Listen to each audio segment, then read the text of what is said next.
жүрек төрінен орын алған теңдессіз тұлға Мұхаммед саллаллаху алейхи уассалам өмірбаяны. Жалғасы. Ақаба келісімі. Бірінші Ақаба. Хира үңгіріндегі ұлы кездесуден бері 12 жыл өтті. Қажылық маусымы жеткенде, былтыр дәл осы уақытта уағдаласып аттанған мәдиналық Хазраж тайпасының адамдары Меккеге ат басын тіреді. Минадағы Ақаба деген жерде пайғамбарымыз оларды күтіп алды. Былтырғы 6 кісі енді 12 болып келіпті. Өткен жылғылардан тек Жабир ибн Абдулла ғана жоқ екен. Есесіне мұсылмандар қатарына Муаз ибн Харис, Закуан ибн Абдулқайс, Убада ибн Самит, Язид ибн Сағлаба, Аббас ибн Убада, Абул Хайсам ат-Тайхани және Убаймир ибн Саида қосылып, Меккеге Расулалламен кездесуге мүбәрак сөзін тыңдап дидарласуға арнайы келіпті. Бұл кездесу ислам дінінің қанат жаюына тың серпін берері хақ. Дегенде Меккенің ат төбеліндей аз ғана адамының қолдауына ие болған ұлы іс енді Мәдинаға тарап, өрісі кеңейе түспек.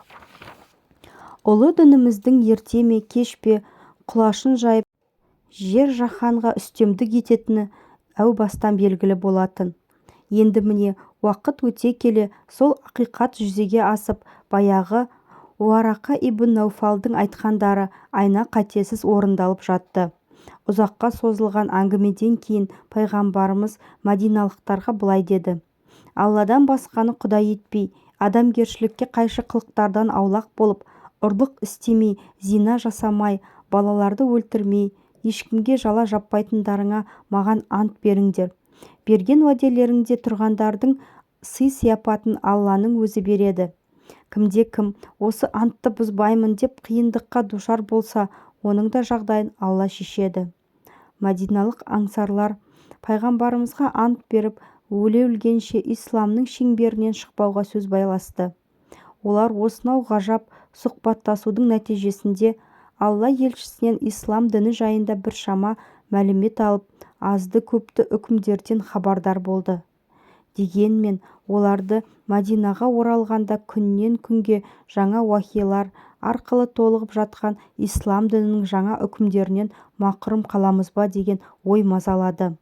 Оның үстіне Хазраж бен Әуіс тайпаларының арасында әлі де болса бейбітшілік орнай қоймағаны тағы бар.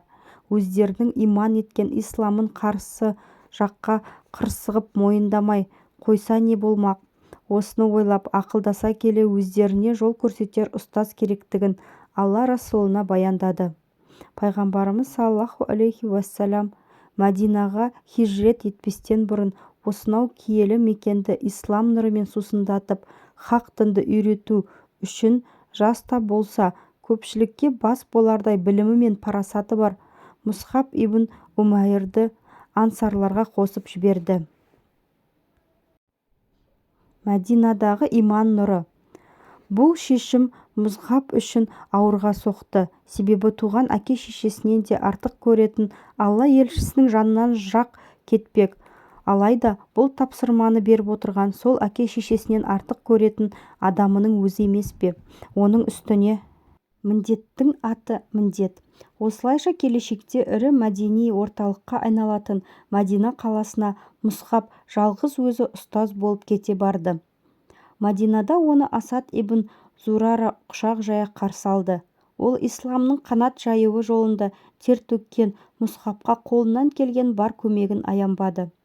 5 уақыт намазын бірге оқып, әрбір кездескен кісіге Алланың аяттарын насихаттауды қалт жібермей, дін жолында тереңдей беруге күш салды. Осылайша Мәдинада иман нұры күшейіп, айналасына сәуле шаша бастады. 20 жастағы Мұсхабтың парасаты мен көркем мінезі елге үлгі болды. Шынайы ықыласы, әділеттілігі, кішіпейілділігі аз ғана уақыт ішінде көпшіліктің назарына ілікті. Ел жұртқа дін туралы насихат айтып, бар күш-жігерін хақ жолына жұмсады. Жалғыз өзі асыл дінімізді түсіндіруде қазіргінің тілімен айтқанда тұтас бір академияның жұмысын атқарды. Әрине, қолға алған ісі оп-оңай орындала берді дей алмаймыз. Ұлы міндетті іске асыру жолында кедергінің де осал болмайтыны белгілі, және оны орындау үшін де күш-жігер мен ықыластың да соған сай мығым болуы керек. Жас жігіттің бір сәтке де шаршап шалдыққанын, түңілгенін ешкім көрмейтін, мойымайтын. Себебі таблиғ ісін бұл жігіттің тікелей Алла елшісінен үйренгенінен болар. Оның үстіне Меккеде қиындықтың көкесін көрген Мұсқапқа Мәдинаның азды-көпті қарсылығы ештеңе емес.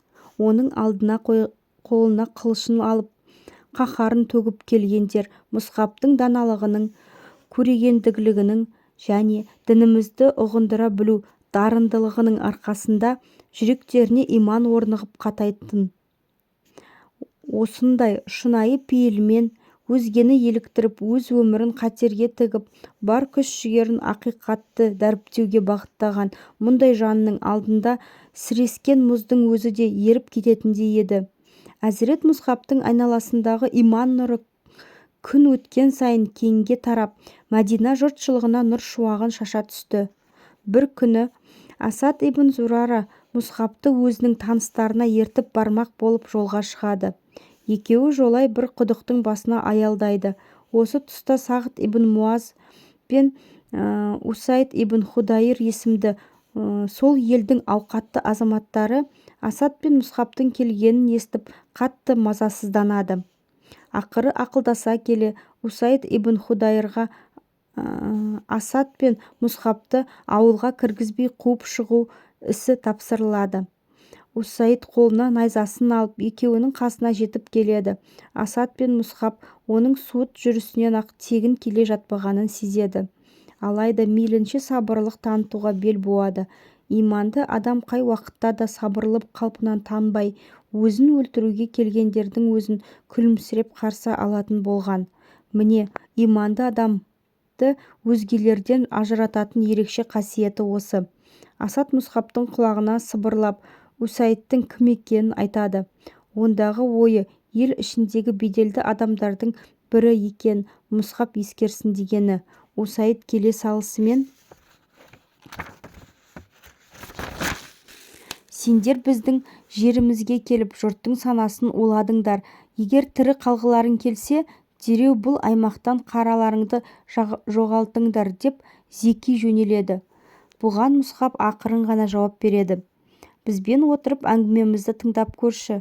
Егер ұнатып жатсаң, қабылдарсың, ұнатпасаң, онда біз сенің айтқаныңды істейік. Усайд бір сәтке тыныштала қалды.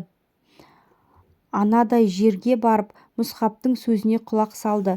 Мұсқап ұлы ақиқатты дәріптеп, хақ діннің қыр-сырын байыппен баяндай бастады.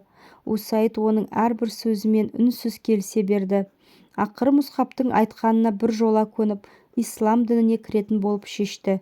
Мұсқап сөзін тамамдағанда Усайд өзінің ниетін білдірді. Мұсқап оған алдымен ғұсыл алғызып, кейін таухид сөзін айтқызып намаз оқуды үйретті. Усайдтың тағы бір айтпағы бар екен.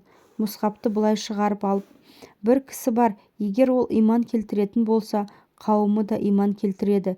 Мен соны сіздерге жіберейін, маған айтқаныңды оған да айтып көр, деді. Усайдтың Мұсқапқа айтқан адамы Сағд ибн Муаз болатын. Сағд Усайдты жібергеннен кейін ақыры не болар екен деп күтіп отырған. Усайдтың жан дүниесіндегі түбегейлі өзгерісті іші сезіп, мән-жайды сұрай бастады. Усайд аттан саларлық шикіліктің жоғын айтып, Сағдты тыныштандыруға тырысты. Улахи, екеуімен сөйлесіп, бүлік шығарып жүр деп айта алмайсың. Алдымен оларға табандарын жалтыратып тайып тұруларын бұйырдым. Олар біздің де саған айтар сөзіміз бар. Кішкене құлақ салып тыңдап көр, ал сосын қалағаныңды істейік, деді деп жауап берді. Осы сөзі арқылы ол Сағд пен Мұсқапты кездестіруді көздеп, қаласаң сен де тыңдап көр дегенді астарлап жеткізгендей болды. Өйткені әсемдікті бар көркемдігімен толық түрде тану үшін оны көзбен көру керек емес пе? Сағд та өз қауымының беделді адамы болатын. Өз жұртының арасындағы дүрбелең отын сөндіруді ойлап ызаға булығып, Усайдты атарға оғы қалмады. қолына найза ұстатып мәселені толықтай шешу үшін жіберген ел ағасы жаңа дінді уағыздаушыларға мойын сұнып келіп отырғанымен қоймай, тағы да естіген нәрселерінің кереметтігін айтып, өзін де осы іске тартуына ашуланды. Өне бойын ыза кернеп, қаһарына мініп, найзасын алып Мұсхабқа қарай тұра аттанды. Аузына келген былапыт сөздерді желдей боратып жеткен бойда әуелі Мұсхабты осында алып келген нағашы әпкесінің ұлы Асадты жерден алып жерге салды. Туысқан болмағанымызда мен саған көрсетер едім, көресің, деп тепсініп Мұсхабтың жағасынан алды. Бұған секем қағар Мұсхаб жоқ. Ол әдеттегі салмақты байсалды қалпынан танбады. Өйткені ол өлімнен қорықпайтын, өзін өлтіруге келгендерге де дұрыс жол ұсынуды міндетім деп түсінетін. Сондықтан да әңгімелесейік, отырыңыз, сөзімді жерге тастамай тыңдап көрсеңіз қайтеді. Егер сөзіміз жарасса, мені құптарсыз, егер бір байламға келе алмасақ, амал нешік, онда мен сіздің қалауыңызды мақұлдаймын, деді. Сағат мұның жөн екен деп бұл шешімді дұрыс көрді. Найзасын қойып Мұсхабтың жанына жайғасып, оны тыңдай бастады. Мұсхаб бисмилләні айтқан сәтте-ақ ерекше әсерге бөленді. Жүзінен нұрлы сәуле қылаң берді. Әлгінде тымық күнде дауыл туғызған қату адам енді Мұсхаб сөзін бітірместен-ақ мына дінді қабылдасам деген ізгі ниетке байлам жасады. Ол да осы айт секілді бұл дінге кіру үшін не істеуім керек деп сұрады. Мұсхаб оған да ғұсыл, тазалық, таухид калимасы және намаз туралы түсіндірді. Ислам діні араб даласында да өз бүршігін жармай тұрған кезеңде-ақ Сағыт әркез туралықты сақтап, әділдігімен көзге түскен, ақиқат пен жалғандықтың аражігін анықтай білген жан еді. Мәселенің мән-жайын ұққаннан соң Мұсхабқа деген достық сезімі оянды. Әу бастан әділдікке жаны асық Сағыт іздегенін тапқаннан соң бірден Мұсхабты қолдап, ендігі кезекте қауымының жүрегіне жол табудың қамына кірісті. Ақиқат шуағына шомылған Сағыт осы уақытқа дейін өзіне беймәлім болып келген баға жетпес құндылықтарды өз руының адамдарымен бөліспекке асықты. Алдымен ел-жұртты жинап, өзі туралы кімнің қандай ойда екенін сұрады. Жұрт бірауыздан ол туралы қай кезде де жақсы ойда екендіктерін айтты. Сағыт өзіне деген шынайы сенімді мәңгілік ақиқаттың дұрыс жолындағы зор мүмкіндік деп тапты.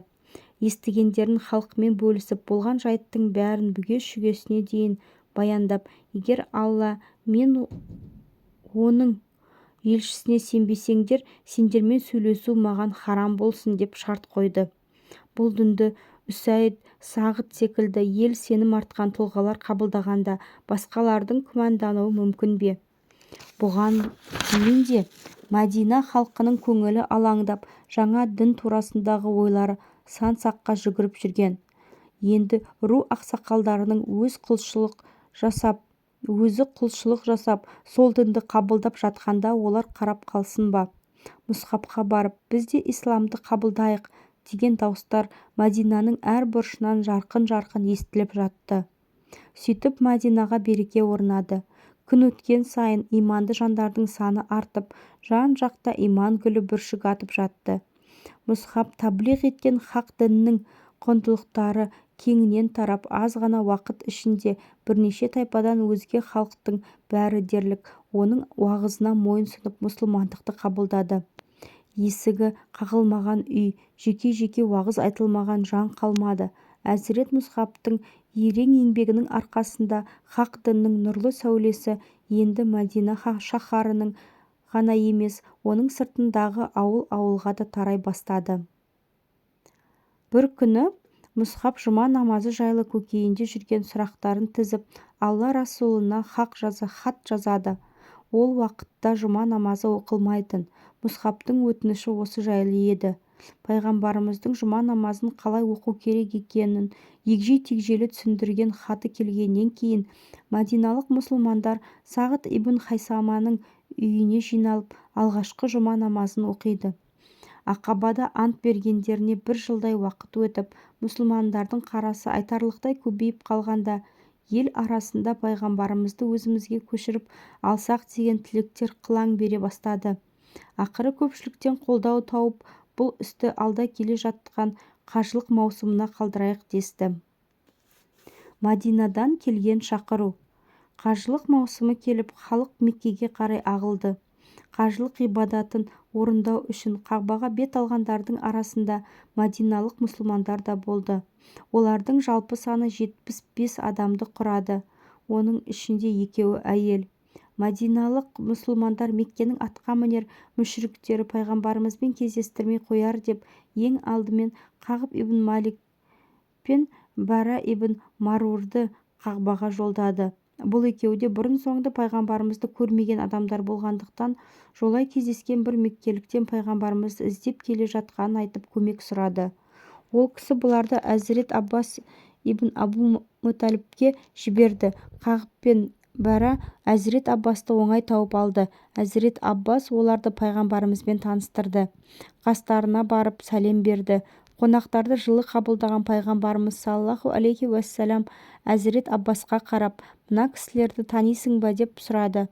Иә, деді Әзірет Аббас, мынау Бара ибн Марур өз руының мырзасы, ал мынау Қағб ибн Малик 70-тен астам адамын ертіп келген мәдиналық екі кісіге қарап пайғамбарымыздың жүзіне қуаныш ұялады.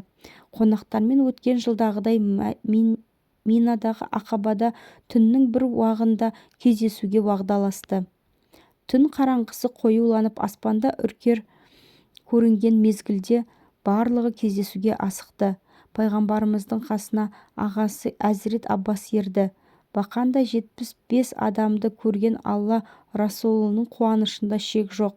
Бәлкім Меккеде басынан өткен қиындықтары Мәдинаға рақым болып жауа бастаған шығар.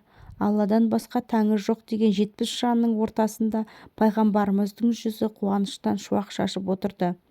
Маслихат барысында бір жылдың ішінде қол жеткізген жетістіктер айтылып, осы кезге дейін орын алған оқиғалар сөз болды. Әзірет Мұсхаб Мадинада ислам жайлы естімеген үй қалмағанын және мадиналықтардың пайғамбарымызды жанымызға көшіріп алсақ деген тілегін жеткізді. Бір ғана пайғамбарымыздың көшуі мәселені түбегейлі шеше алмайтыны белгілі. Ол үшін мұндағы иман келтірген барша жанның ұзын саны 180 отбасының үй-жайын, туған-туыстарын, ата-анасын, бау-бақшасын құрайшықтарға қорғаусыз қалдырып Мәдинаға көшуі керек. Өйткені бұл жерде қалған мүміндерге құрайштықтардың қоқан-лоққы жасап күн көрсетпейтіні айдан анық. Алайда Мәдинаға қоныс аударар болса, онда мамыржай күн кешіп мұсылмандар үшін ақиқатты жар салу жолындағы небір қиындықтың артта қалары сөзсіз. Осының бәрін ескере келе пайғамбарымыз ұсыныстың дұрыс екенін және жеке өзінің толық қолдайтынын айтты.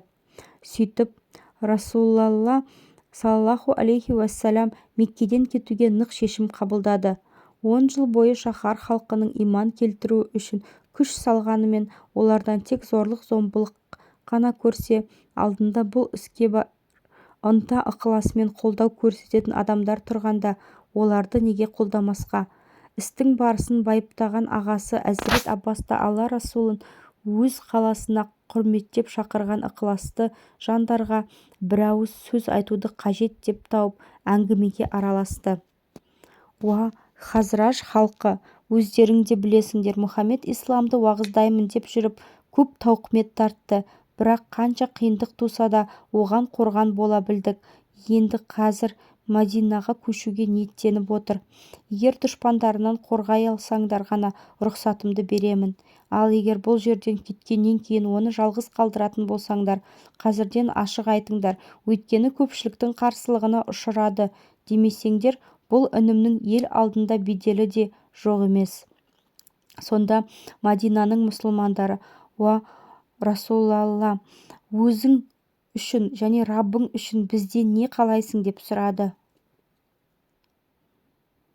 Рабб пайғамбарымыз сөз алып, алдымен Аллаға мадақ айтып, Құраннан аяттар оқыды. Сонан соң исламға қатысты мәселелерге тоқталып, кешегі күн мен бүгінгі күннің айырмашылығының аузынан сөз етіп: сендерден бейбіт күнде де, қиын қыстау заманда да бір Аллаға мойынсынуды сұранамын. Таршылықта да, молшылықта да бір-біріңе қамқор болыңдар. Аллаға серік қоспай ғибадат жасаңдар. Намаз оқып зекет беріңдер. Жамандықтан тыйып, жақсылықты қолдаңдар. Әрдайым Алла разылығы мен дініміздің өркендеуі үшін қызмет етіп, жұрттың жел сөзіне ермеңдер. Бала шағаларыңа қалай қамқор болсаңдар, маған да солай қамқор болыңдар, көмектесіңдер, деді. Бара ибн Марур пайғамбарымыздың қолынан ұстап: сені ақиқатпен жіберген Аллаға ант етемін, біз өз бала-шағамызға қалай қарасақ, саған да солай қараймыз. Біз қару ұстап үйренген халықпыз, жұртыңды қор қылып қоймаймыз, деп жауап берді. Осы кезде Әбу Хайсам алға шығып: жаман айтпай жақсы жоқ, біздің елге біреу-міреу шапқыншылық жасаса, еліңе қайтып кетпейсің бе, деп сұрады. Пайғамбарымыз жымиып күлді де: бұдан былай мен сендердің бір бөлшектеріңмін, сендер менің бір бөлшегімсіңдер. Сендердің дұшпандарыңмен мен де дұшпанмын, сендердің достарыңмен мен де доспын, деді. Осындай мағыналы сөздерден соң Мәдинаға көшу мәселесі толық айқындалды.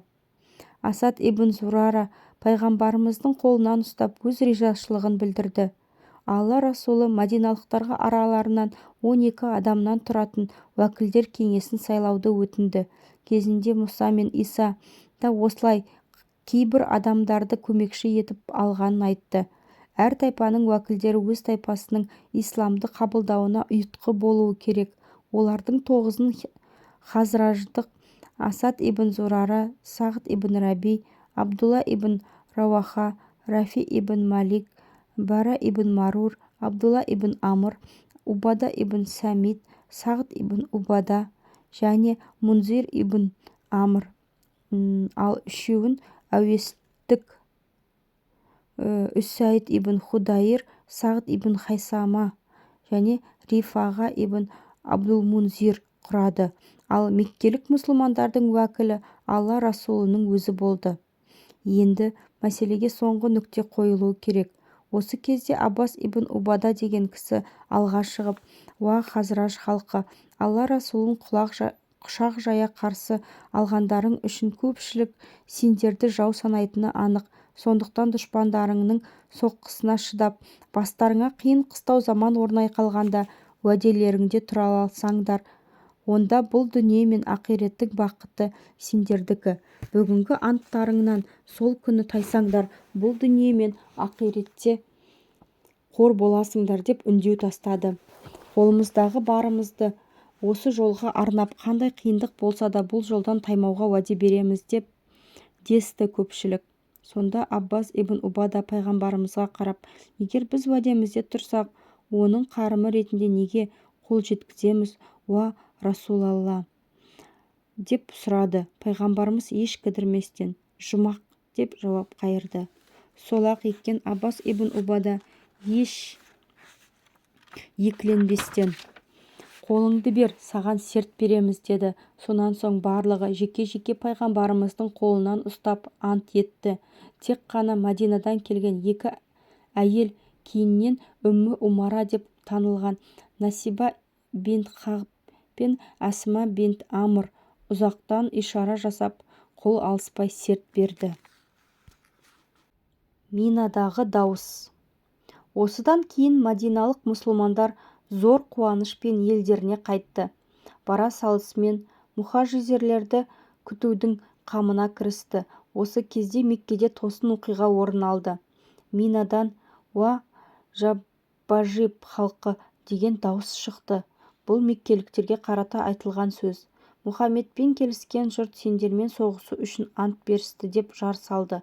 Сонда Алла Расулы: күмәнсіз бұл Ақабаның шайтаны Әзәб. Ей Алланың дұшпаны, саған да уақыт келеді, сенімен де айқасатын күн туады, деді. Сонан соң үмбетіне қарап дереу кешкісін тоқтаған жерге кері қайтуды бұйырды. Пайғамбарымыздың аз да болса алаңдағанын байқаған Аббас ибн Убада тағы да алға шығып, ансарлардың қызметінің осы сәттен басталғанын меңзеп: уа Расулалла, Рұқсат етсең таңертең ерте Минаға барып саған қарсы тұрғандардың сазайын берейік деді. Рақымдылық сардары ешқашан қызбалыққа салынып әрекет жасамайтын, иллахи бұйрық келмей қадам баспайтын әзірет Аббасқа қарап, бұған рұқсат берілген жоқ деп жауап қайырды да, қане Алланың рұқсатымен өз жерлеріңе қайтыңдар деп көпшілікке үндеу тастады. Бір түннің ішінде болған осы оқиғаны меккеліктер сезген де жоқ. Хижрет жасауға рұқсат берілді. Осы арада Жабірейіл келіп, хижрет жасауға рұқсат әкелді. Мұсылмандар бұған дейін де осыған қатысты бір уахидің келгенін білетін. Олар ақиретте аянышты жағдайға тап болғанда сылтау іздеп, аласұрған бейшара жандардың бұл дүниеде мүшриктерден қысым көргендіктерін сылтауратып, діннің талаптарын орындай алмағаны және Алланың бұйрығына мойын сұнбай қоныс аудармағаны үшін түбінде жаһаннамда паналайтыны жөніндегі Құран аяттарын намазда да, өзге уақыттарда да оқып отыратын. Бір жолы пайғамбарымыз саллаллаху алейхи уассалам түс көріп, сол түсін сахабаларына баяндап берген еді. Түсімде Меккеден шығып, құрма ағаштары мол шаһарға хижрет етіп бара жатыр екенмін. Әу баста бұл шаһарды Ямама немесе Хажар шығар деп ойладым. Алайда уақыт өте келе оның Ясриб екенін түсіндім. Бұдан кейін сахабалардың хижрет етуге деген құштарлығы тіптен артып, пайғамбарымыздың бұйрығын асыға күткенді. Олар мүшриктердің келеке мазағынан әбден мезі болып, төзімдері таусылғанда пайғамбарымызға келіп, қашан көшеміз деп сұрайтын. Сонда Алла елшісі, мен келешекті де, өзімнің де, сендердің де бастарыңа не келіп, не қоятынын да білмеймін. Мен өзіме уахи етілгенді ғана басшылыққа аламын, сондай-ақ мен анық ескертуші ғанамын деп аптыққан көңілдеріне басу айтатын. Сөйтіп жүргенде көптен күткен сүйінші хабар да келіп жетті. Енді Алла Расулы саллаллаху алейхи уассалам сахабаларына Меккедегі барша мұсылман бір кісідей тез арада Мәдинаға көшу керектігін жеткізіп, күмәнсіз Алла сендерге басқа жолдастар нәсіп етті деп басқа аймаққа көшуге рұқсат берді. Сол жаққа барыңдар, қауіпсіздікте өмір сүріңдер деді.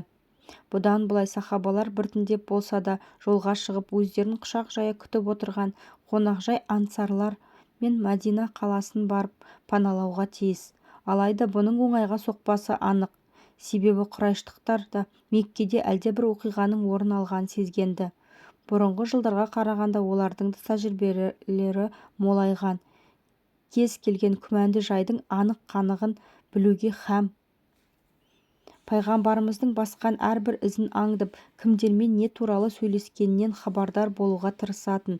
Бұл жолы да Алла елшісінің мәдиналық қалың топпен сұхбаттасқанын секем алып, беймаза күй кешкенді.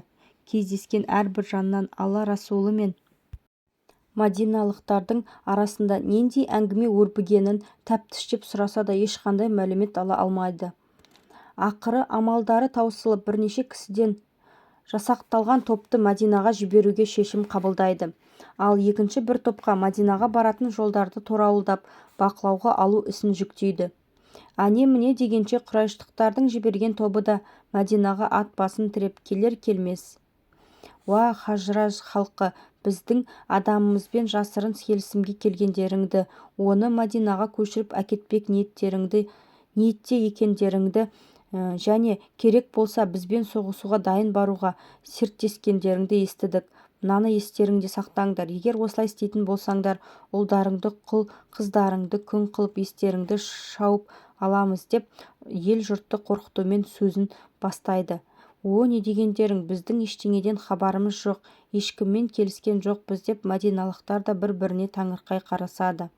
Шындығында Мәдинадағы ел ағаларының бірқатары бұдан бейхабар болып шықты.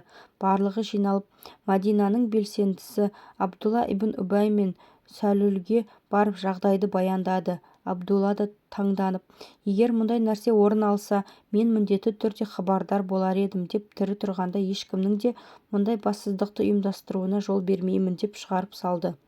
Мүміндер ешкімге ештеңе айтпастан іштерінен тынды, істің ақырын күтті. Осы тұста меккелік мүшриктердің жасақтаған екінші тобы Мекке мен Мәдина арасындағы жолды торуылдап жүріп, Сағд ибн Убада мен Мунзир ибн Амрды қолға түсіреді. Алайда Әзірет Мунзир сытылып шығып қашып кетеді. Құрайыштықтар Әзірет Сағдтың Мәдинадағы беделді адам екенін біле тұра, қол-аяғынан байлап, мойнына жіп салып қорлап Меккеге алып келеді. Сағдтың тұтқынға түскенін естіген Мутғим ибн Ади мен Харис ибн Харб шұғыл атқа қонып, меккеліктерден айласын асырып, оны бұғаудан босатып алады. Ер мойнында қыл арқан шірімес деген Сағд бұрындары Мутғим мен Харистің керуендерін Мәдинадан өткізіп берген болатын. Осылайша шексіз құдірет иесі Алла тағала жақсылықтың қарымы жақсылықпен қайтатынын тағы да дәлелдеп, Сағд сынды мүмін құлын Мутғим мен Харис есімді екі мүшриктің қолымен өзге мүшриктердің зорлық-зомбылығынан арашалап қалады. Маңызды ескерту: хижрет мұсылмандарды ұлы жаратқанның алдында өте биік дәрежеге көтеретін сауапты іс. Сондықтан ол тек Алла тағаланың разылығы үшін жасалуға тиіс. Алла Мәдинадағы мамыржай өмірге, пайдалы кәсіпке, табысты сауда-саттықпен айналысу мүмкіншіліктеріне яки әлдебір әйелге қызығып Меккеден көшу хижреттің сауабын бермесі анық. Бұл сапарға ниет етіп белін бекем буған жанның жүрегінде тек шынайы ықыласқа ғана орын болуы керек. Сахабалар хижретке дайындалып жатқанда ел арасында әлдебір мұсылманның Үммі Қайыс деген әйел үшін Мәдинаға баруды көздегені туралы хабар тарайды. Бұл әңгіме Алла Расулының құлағына жеткенде сахабаларды жинап алып былай дейді: күмәнсіз, амал тек ниетке қарай бағаланады. Кісіге ниетіне қарай сауабы бұйырады. Кімнің хижрет Алла мен оның Расулының разылығын алу үшін жасалса, оның хижреті Алла мен Расулына бағытталғаны. Кім дүниелік нәрсеге бола хижрет жасаса, оның хижреті де сол көксеген ойына лайықты болады.